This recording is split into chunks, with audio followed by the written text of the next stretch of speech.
The automatic doors slid open, and the chill of early winter rushed in along with a man in a faded coat. The brim of his cap pulled low to conceal most of his face. No one paid him any attention. No one knew that the man who had just stepped inside was not a struggling worker searching for a part-time job, but Alexander Cole, the 41-year-old CEO who owned the entire Harbor Fresh empire, with nearly 40 stores across the Midwest. Yet in that moment he appeared not with the glow of a billionaire, but as silent as a shadow. Alexander's eyes swept the store. The rhythm of the scanners beeped steadily. Plastic bags rustled as items were hurriedly set on counters, and then he saw her, Maria Alvarez, cashier at Register 4. Her face was pale, a thin layer of makeup unable to hide the bruised mark near her eye. Her left arm was bound in a cast, awkwardly shifting items one by one, while her right hand trembled from pain and exhaustion. A forced smile flickered, then quickly faded as she bit her lip to hold back tears. Alexander froze. His heartbeat thundered, as if something had gripped his chest tight. The neat rows of numbers in financial reports that once made him proud suddenly felt meaningless. That woman was suffering beneath the very sign that bore his name. Behind the counter, Maria whispered to herself, "Hold on, just 8 more hours to go." But every throb of her broken arm reminded her that all her strength could collapse at any moment. To customers, she was just a careless cashier who had fallen down the stairs. But in Alexander's eyes, the truth was undeniable. Those marks were not from an accident. They were signs of violence. When an elderly customer frowned and asked, "With that arm, can you even work?" Maria forced a weak smile. "I'll be fine, sir." That smile tore Alexander apart. It was the smile of someone who had memorized the act of survival, the smile of someone who had learned to live with fear. In that moment, Alexander had to decide, keep his identity hidden and continue the role of David Miller, a man desperate for work, or step into the story of a fragile cashier standing on the edge of collapse. He clenched his fists. In his mind, the image of his gleaming Chicago office flashed, glass walls catching the light, thick profit reports, praise from Forbes, handshakes with the elite. All of it once defined his success, but now, standing before Maria, it shattered. A CEO who could control billions suddenly realized he could not ignore the swollen eyes of an employee inside his own store. Maria sensed someone watching. She looked up and met the gaze of the man with worn-out shoes. He gave her a small nod, a silent gesture of encouragement. She blinked in surprise. No one had ever looked at her like that, with no judgment, no pity, but with concern and thoughtfulness. For a fleeting second, warmth sparked inside her. Then darkness drowned it out. "Don't hope anyone will save you. No one dares to go against Victor." The name of the man who had turned her life into a nightmare echoed in her mind like a curse. Alexander swallowed hard. Anonymous letters had once reached headquarters warning that an employee at Store 12 is being pushed to the breaking point. At the time, he doubted them. Now he knew every word was true, and the woman before him was the one those desperate messages had described. He pulled his cap lower and stepped up to the service counter with a prepared job application. "I'm here for the part-time position," he said, his voice deep yet steady. The manager glanced at him dismissively, never realizing he was looking at the owner himself. The seeds of the plot twist had been planted. To everyone else, Alexander was just another man seeking a paycheck, and Maria, just a frail cashier. But the truth was waiting to be revealed. He was the CEO with the power to change everything, and she was the one who would force him to redefine the true meaning of success. Outside, the winter wind whipped against the glass, its howl like the warning of an approaching storm. And Alexander knew that storm would tear away every lie and expose the hidden darkness inside Store 12. On the 38th floor of a glass tower in downtown Chicago, the morning sunlight poured through the soaring windows, gilding the luxurious office in gold. Alexander Cole, 41 years old, sat before a walnut desk covered in quarterly reports. Numbers danced before his eyes. Revenue up 20%, profits far exceeding forecasts. Harbor Fresh ranked among the highest in financial magazines. Everything shouted a single word: success. Yet his heart was hollow. Those achievements felt like a polished mask, hiding the distance between him and his own employees. Alexander knew every detail about the import process of each coffee bean from Colombia, every clever marketing campaign, yet he knew nothing about the woman scanning barcodes at store number 12. The very place anonymous letters had warned was home to a soul crying out for help. A soft knock sounded at the door. Megan Hart, his loyal assistant, stepped in carrying a pale yellow folder.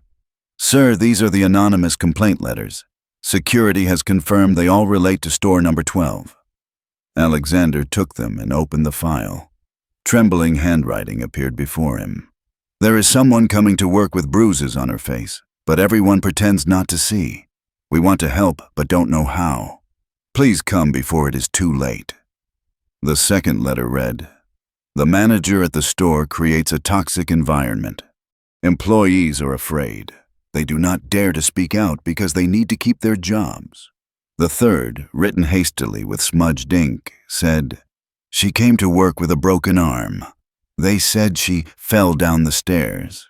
But we know that is not the truth. Please save her." Alexander set the stack of letters down, his calm eyes now shadowed with darkness. Each word cut into his mind like a knife. She, was it Maria Alvarez? He remembered clearly the woman's forced smile behind smudged makeup that very morning. "What do you want me to do next?" Megan asked, her voice low but tense. Alexander rose abruptly. In that instant, he was no longer the award-winning CEO, but a grandson remembering his grandfather, the man who had opened the very first store with the simple belief that customers must be respected and employees must be protected like family. "Cancel all meetings this week," Alexander said firmly. "Sir, you have an appointment with the city council and all of them. All of..." He turned, his eyes reflecting an unshakable resolve. "I'm going to store number 12, but not as a CEO. I will be a new hire, a nobody. I want to see the truth with my own eyes." Megan froze, her heart racing. "You mean undercover?" Alexander nodded. "Exactly. And Megan, not a word to the press, not to management, not even to my brother." A tense silence filled the room. Outside, the city roared. Cars crowded the streets, horns blaring. But inside, only one decision echoed. The most powerful man in Harbor Fresh would become invisible, to discover who was being forced to live in the shadows. In the pale morning light, Alexander tightened his grip on the letters. He understood that from this moment, every pretense, every flawless facade would be stripped away. And he himself would step onto the cold ground of the store, where a woman named Maria Alvarez was waiting for a miracle she did not even dare believe she deserved. The storm had only just begun. In a cramped apartment on the south side of Chicago, the dim glow of an old yellow bulb revealed the pale face of Maria Alvarez, 30 years old. She stood before the mirror, her hand trembling as she held a bottle of concealer, desperately trying to cover the spreading bruise beneath her left eye. But the cheap makeup could not hide the truth. The wound remained, etched like an invisible sentence. Her left arm, bound tightly in a white cast, ached with every movement, and the pain inside her heart had no remedy at all. Maria took a deep breath, forcing a smile, rehearsing her face to appear as normal as possible. Only one thought echoed in her mind. If my coworkers notice, I'll lose my job. I cannot lose my job. A small voice came from the bathroom door. "Mama, does it hurt?" It was Elena, 8 years old, her dark eyes filled with worry, far too familiar with hardship. Maria bent down despite the sharp pain shooting from her broken arm. "I'm fine, sweetheart. Just a little sore. Can I have a hug?" Elena wrapped her small arms around her mother's neck, careful to avoid the cast. "I love you so much, and I love you more than all the stars in the sky," Maria whispered, her eyes glistening. From the living room came the cheerful laughter of Matteo, 6 years old, absorbed in his cartoons. That sound was the last bit of light in an apartment drowned in shadows. Maria knew her children only believed Mama falls a lot, but they had no idea that the man who caused her injuries was Victor Ramirez, 35 years old, the man they called Uncle Victor. It was 7:15. She had 15 minutes to catch the 7:30 bus to Harbor Fresh store number 12. Missing it meant being late, and being late meant another disciplinary slip from her manager, Travis. 2 warnings this month had already been enough for him to threaten cutting her shifts. Maria could not let that happen. In the kitchen, Victor sat with his feet up on a chair, scrolling through his phone, while the plate of food she had prepared that morning still steamed untouched. He did not even glance up when Maria walked in. "I need grocery money," he said flatly, eyes glued to the screen. Maria clutched her empty wallet. "I already gave you my whole paycheck. I only kept a little for the bus and the kids' lunches." Victor finally looked up, his half-smile cold and sharp. "You dared keep something back? After what happened last time, you still haven't learned?" Maria stepped back, her heart pounding. She quickly glanced toward the living room, where the children remained glued to the TV. "Please, not in front of them. I'll give you everything." The wooden chair screeched as Victor rose to his feet, his figure looming over her like a shadow. His fingers clamped down suddenly on her cast. Pain shot up from her wrist to her shoulder, nearly knocking her to the ground. "Don't forget," he whispered at her ear, his breath reeking of last night's alcohol. "I decide whether you get to stay with the kids or not. Try to leave me and you'll never see them again." Maria bit her lip until it bled. She nodded frantically, swallowing her humiliation and pain. "Thank you for the bus money." Victor released her arm, shoved a crumpled $5 bill into her hand and sneered. "Remember to smile for the customers today. Who wants to hand their money to a cashier with a miserable face?" Maria's false smile returned, bitter as ashes. She turned away, put on her coat, and kissed her children's foreheads. "Mama has to go to work now. Be good at home." Elena tugged at her sleeve, whispering, "Don't be sad, Mama. Everything will be okay." Maria's throat tightened. She hugged her daughter close, then stepped out into the freezing Chicago morning. The 45 minutes on the bus ahead would be the only time she knew peace. Peace in loneliness, but at least away from Victor. What Maria did not know was that today would not be just another work day. Today, at register number 4 in Harbor Fresh, she would once again see the man who had looked at her so differently. The man she believed was just another out-of-work stranger searching for a job, but who was in fact the owner of the very empire she served. The storm had begun, and Maria stood at its very center. The automatic doors of Harbor Fresh store number 12 opened once more, and this time it was not a hurried customer, but a new applicant. David Miller, the false name Alexander Cole had chosen.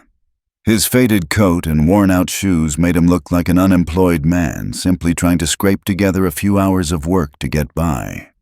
The customer service desk was quiet. Lawson Pugh, the service counter manager, looked up lazily. "You're the one who called yesterday, right? The part-time application?" Alexander gave a slight nod, his voice low but steady. "Yes, I'm David Miller." Lawson tossed a stack of papers toward him without another glance. "Fill these out. Bring them back when you're done. After that, Travis will handle you." That name, Travis Boyd, 36 years old, was the real power in the store. As Alexander put pen to paper, signing the false name, a cold voice cut through the air. "So you're the new guy?" Alexander looked up. A broad-shouldered man, built like a football player, strode forward. His eyes were sharp, his smirk full of arrogance. The name tag on his chest read clearly, "Travis, floor supervisor." "Yes, I have some experience working in warehouses and handling loads," Alexander replied, keeping his tone modest. "Listen carefully."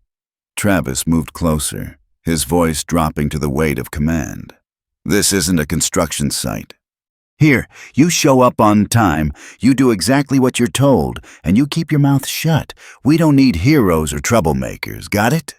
A flash of anger burned in Alexander's eyes, but he forced it down. His disguise had to hold. "I understand." "Good." Travis scanned him up and down, then pointed straight toward Register 4. "You'll shadow Maria. She'll teach you how to run the scanner, how to stock the counter. Don't expect any slack. I want you working solo by tomorrow." Alexander turned, and there she was again, Maria Alvarez. She stood at her station, the harsh fluorescent lights casting a pale glow on her weary face. The stark white cast wrapped around her left arm, the bruise beneath her eye still visible despite her attempts to cover it. As their eyes met, Alexander saw her flinch ever so slightly. "Maria!" Travis barked, his voice hitting like a hammer. "The new guy's with you. Don't waste time. I want him ready to work within 24 hours. "Yes, sir," Maria answered softly, her voice catching. Travis walked away, leaving behind the lingering weight of his threat. Alexander stepped forward, forcing back the fury rising in him. "Hello," he said gently, offering a faint smile. "I'm David. I'll be training with you today." Maria looked up, her eyes rimmed with red, as if she wanted to say something but swallowed it. "I'm Maria. Welcome to Harbor Fresh." Over the next hour, she patiently showed him every step: how to log into the scanner, how to process returns, how to smile even while her broken arm sent sharp waves of pain through her body. Alexander watched intently, not just the mechanics of her work, but the way she treated customers, asking after them, remembering their names, handing small stickers to children just to see them smile.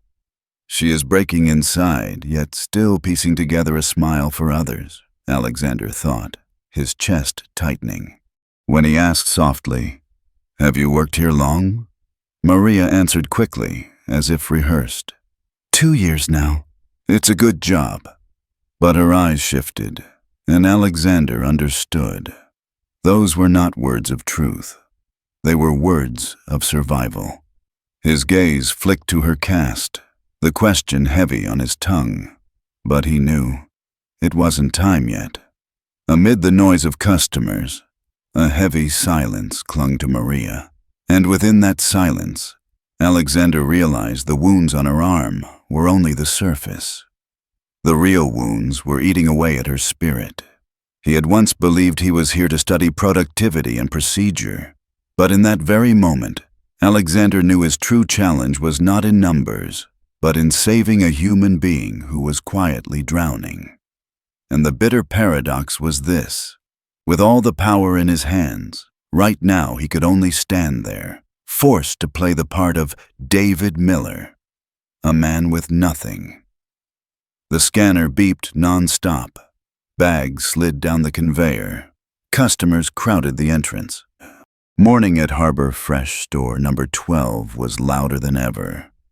Alexander stood at the side, posing as a trainee, watching Maria's every move. She forced a smile at customers, though every motion of her cast-bound arm made her pale face twitch with pain. He could see it clearly. She was not just scanning items. She was fighting pain and the deeper fear that lived in her eyes. Then it happened. A man in an expensive suit, phone pressed to his ear, strode up to register 4. His voice cut sharply through the air. "This is ridiculous. I don't have all day." He dropped his bag of groceries on the counter and continued barking into the phone. "If you don't sign the contract, I'll find someone else. Don't waste my time." Maria lowered her head and carefully scanned each item. When she reached a ketchup bottle without a barcode, she hesitated. "I'm sorry, sir. I need to call for a price check on this item." The man finally looked at her. His eyes skimmed over the cast, then caught the bruise beneath the makeup, and immediately filled with contempt. "Good Lord," he scoffed loudly enough for the line to hear. "A premium store like this hires cripples at the register? Are you kidding me?" Customers around them lifted their heads. Some frowned with pity. Others stared with cruel curiosity as though watching a spectacle. Maria froze. Her breath quickened. Her right hand shook so badly the ketchup bottle nearly fell. "The owner should get rid of these damaged people. I don't want someone like that touching my food," the man added, his words sharp, designed to humiliate. Alexander's heart pounded like a war drum.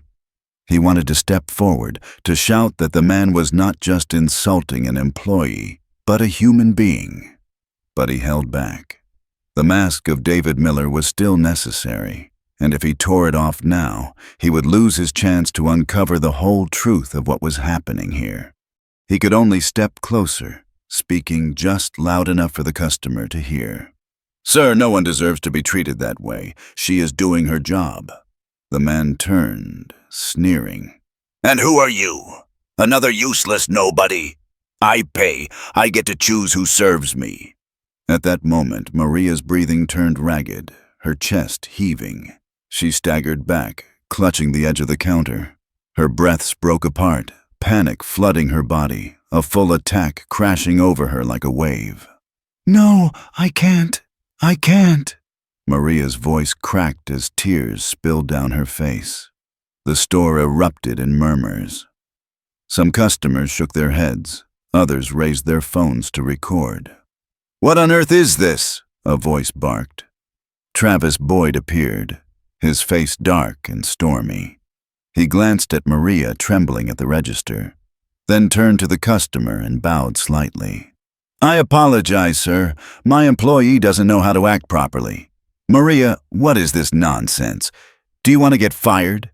I'm sorry." Maria stammered, tears streaking her cheeks. "Sorry doesn't cover the money lost when customers walk out. Get to the break room. The rest of the day you're off, without pay." Travis snapped, his tone like a blade. Maria collapsed inward, her eyes filled with despair. A lost shift meant no dinner on the table for Elena and Mateo, but she couldn't fight back.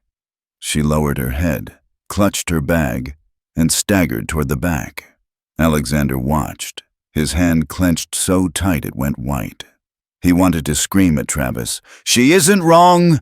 The system is wrong! You are wrong!" But he knew it was not the time. In the murmurs of the crowd, Alexander realized the anonymous letters had been true. Someone was being pushed to the very edge, and now he had seen it with his own eyes. As Maria disappeared through the break room door, Alexander turned his gaze to the suited customer. The man smirked, walked away, leaving behind the groceries he had thrown down. Travis growled, "And you, David? Next time, focus on your work, not on playing the hero. Around here, anyone who opens their mouth for someone else only brings trouble on themselves." Alexander gave a faint nod, hiding the fire burning in his eyes. But inside, a silent vow thundered through him. I will not let her be crushed by this machine. Even if I have to expose everything, I will save her. The break room of Harbor Fresh Store number 12 was narrow and dim. The smell of leftover food mixed with stale coffee hung heavy in the air. Maria sat curled in a corner, her empty eyes fixed on her time card. Her right hand trembled as she counted the hours lost, her meager wages slipping away like sand through her fingers. A day's pay gone means Elena won't have new shoes, Mateo won't have milk. The thought tightened around her chest. The door creaked open. Alexander, still playing the role of David Miller, stepped inside. He moved slowly, careful not to startle her. Are you all right? His voice was low, warm. Maria lifted her head, her eyes red and swollen.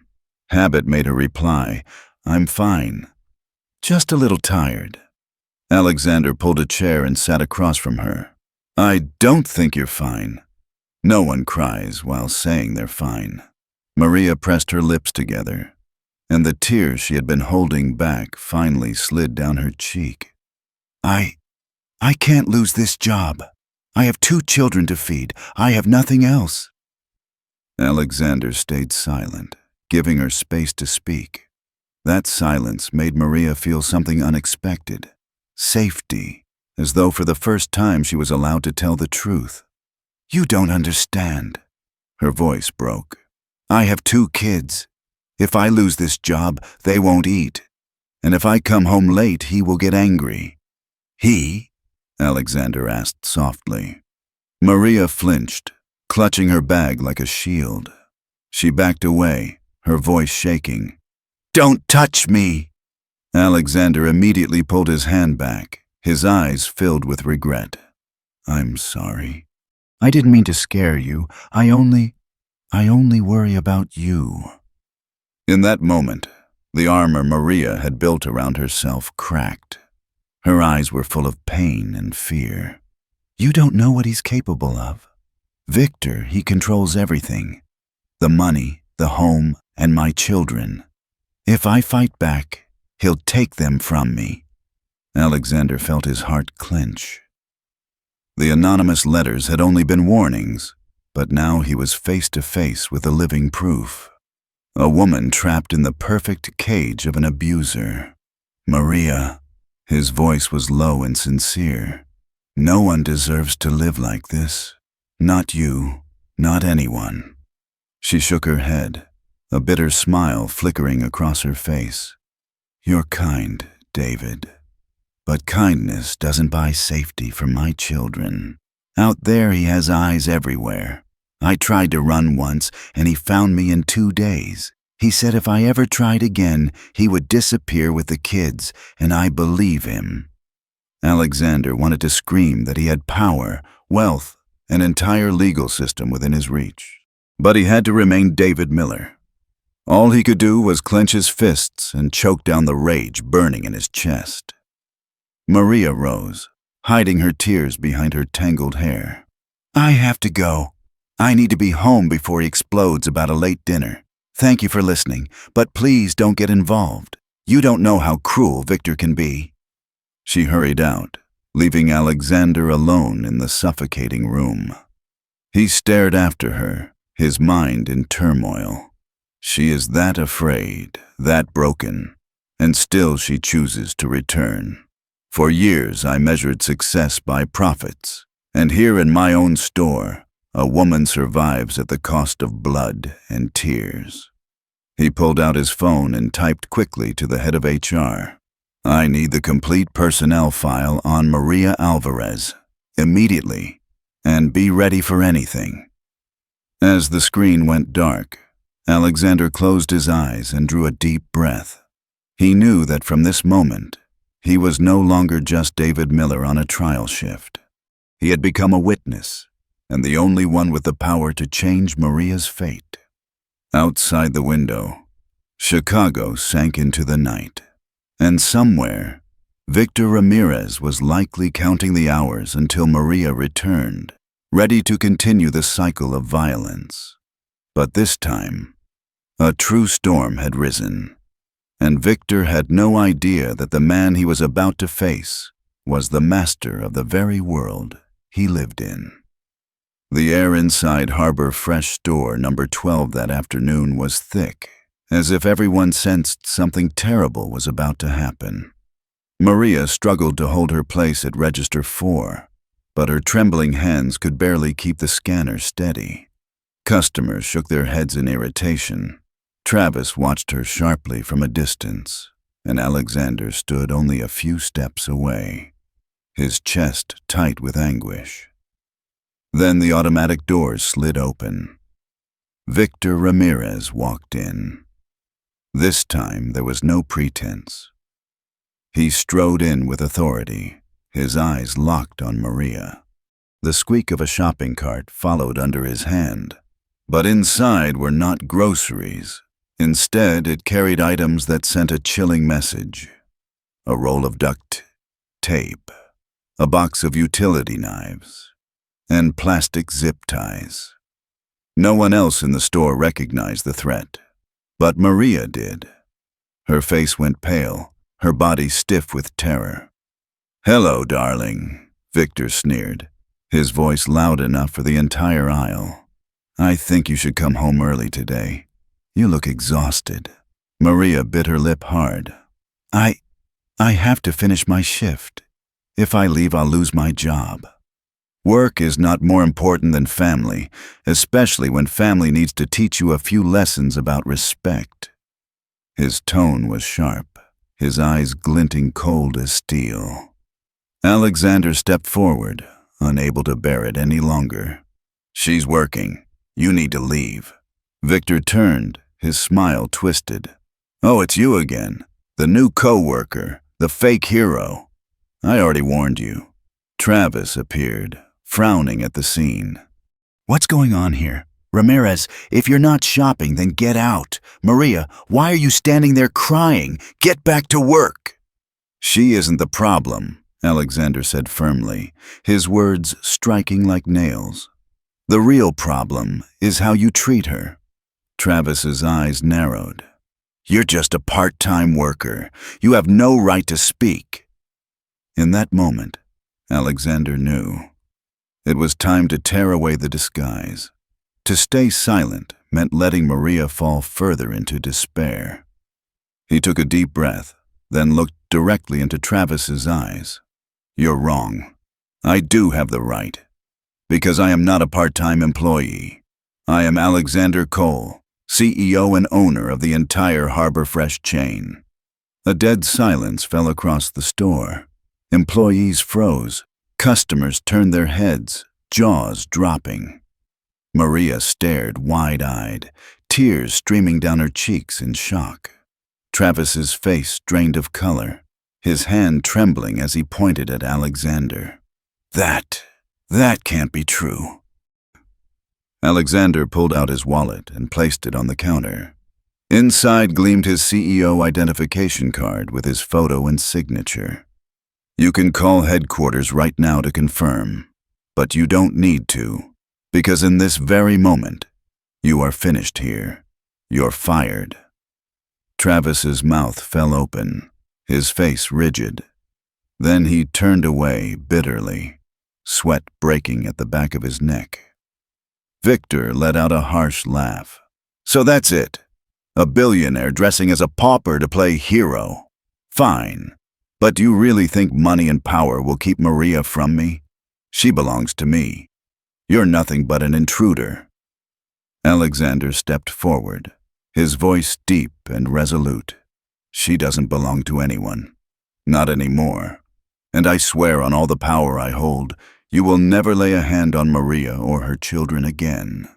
Maria gasped, her eyes wide with disbelief. The man she thought was only a poor co-worker was in fact the master of the very world she lived in. And he had just staked his honor, his career, even his safety, just to protect her. Victor's eyes narrowed, his breath ragged. You just started a war you cannot win, Cole. That's a promise. The air was stretched tight as a wire. But for the first time, Maria's trembling was not only from fear. Deep inside her, a spark of hope flickered. Someone was truly standing beside her, and from that moment, there was no turning back. The battle had officially begun. The wail of police sirens pierced the parking lot, red and blue lights flashing through the glass of Harbor Fresh store number 12, illuminating Maria's pale face. Just minutes after the confrontation, Victor Ramirez was in handcuffs, thrashing and cursing, but it was useless. Officers dragged him away, leaving behind an atmosphere heavy enough to choke on. Maria stood hunched behind her register, eyes red and swollen, her heart still pounding violently. Everything had happened so quickly it was hard to believe. An hour earlier, she thought she was alone, trapped forever in the cycle of violence. But now, Victor, the man she thought she could never escape, had been hauled away in front of everyone. Alexander stepped forward, no longer hiding behind the mask of David Miller. He handed her a gleaming business card.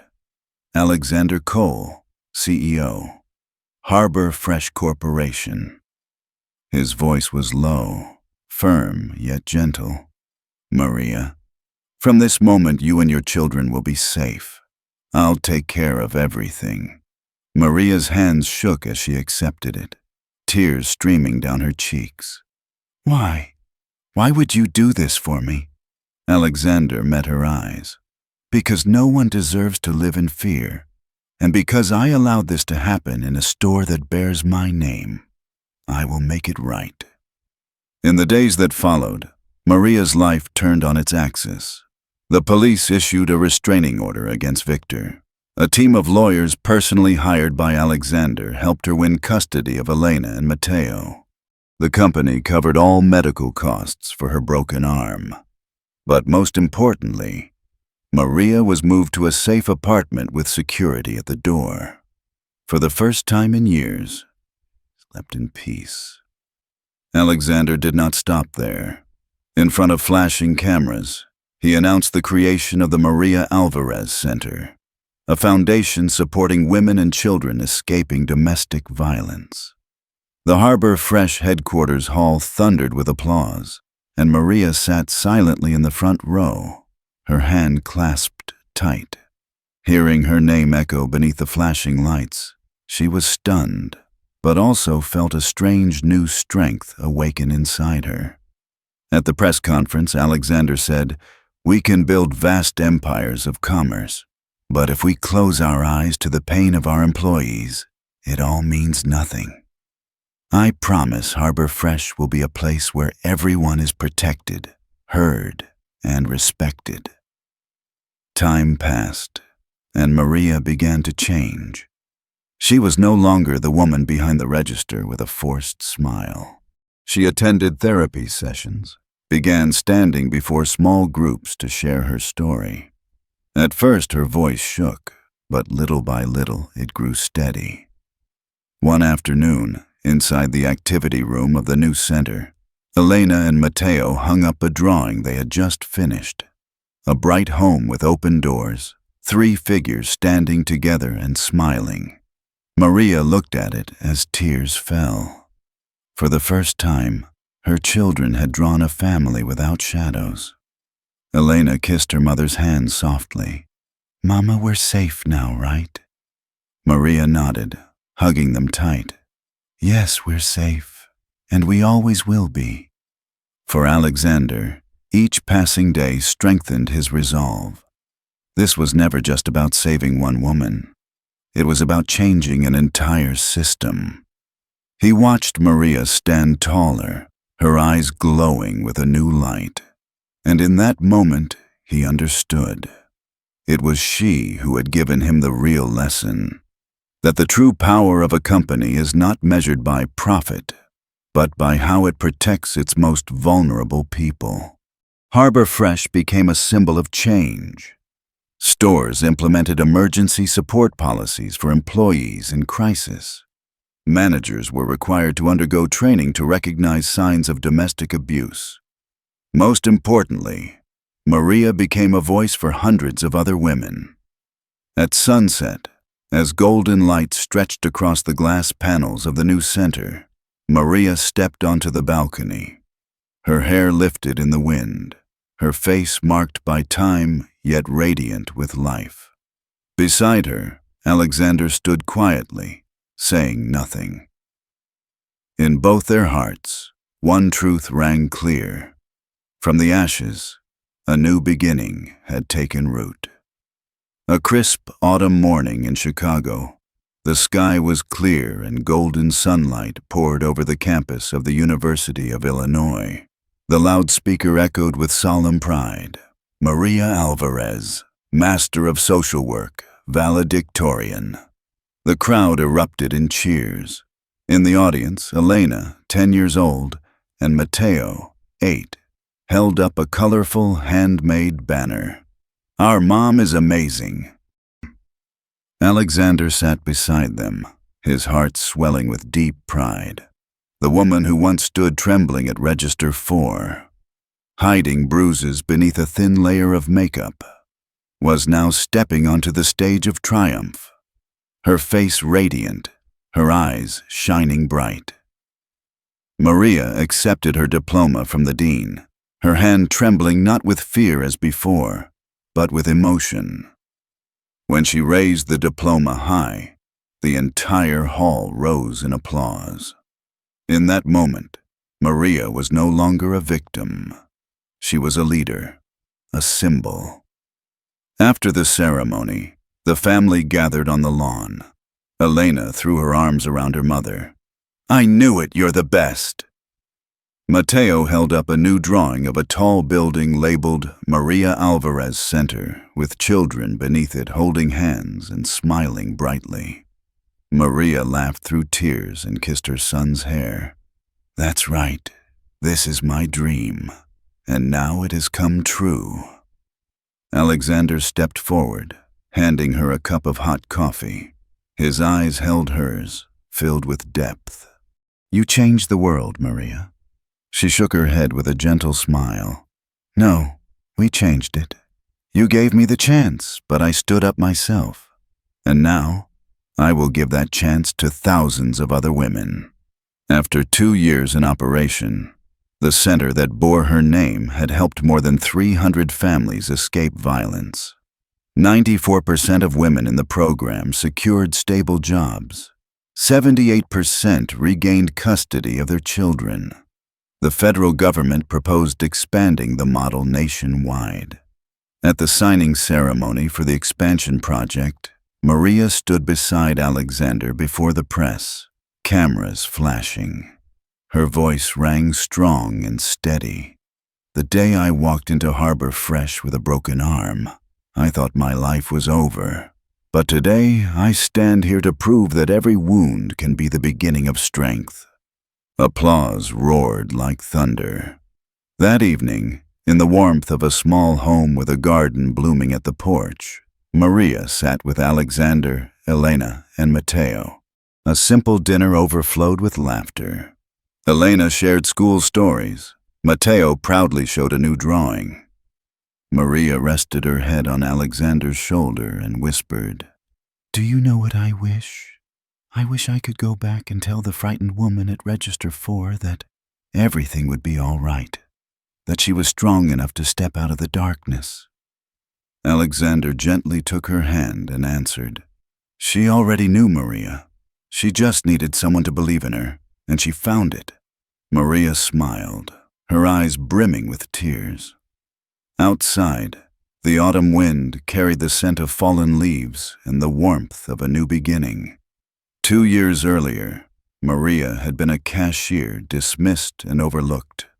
Alexander a CEO distant from his employees. But now, together, they had rewritten the story. A story of rebirth, of love forged from pain, and of the belief that everyone deserves a life of safety and freedom. And at the center that bore her name, Maria stood before a sign that read, "From survival to strength." She knew this was only the beginning. From the perspective of sociologists, the story of Maria Alvarez is not only a journey of escaping violence, but also proof of the power of solidarity. When one person dares to stand beside the vulnerable, when a system chooses to place human dignity above profit, even the darkest cycles of despair can be broken. This is not simply a moving story. It is a reminder that safety and dignity are fundamental rights that everyone deserves. If you believe stories like this should be shared more widely, press like and subscribe to help us spread the message that no one should have to live in fear. And I want to hear from you.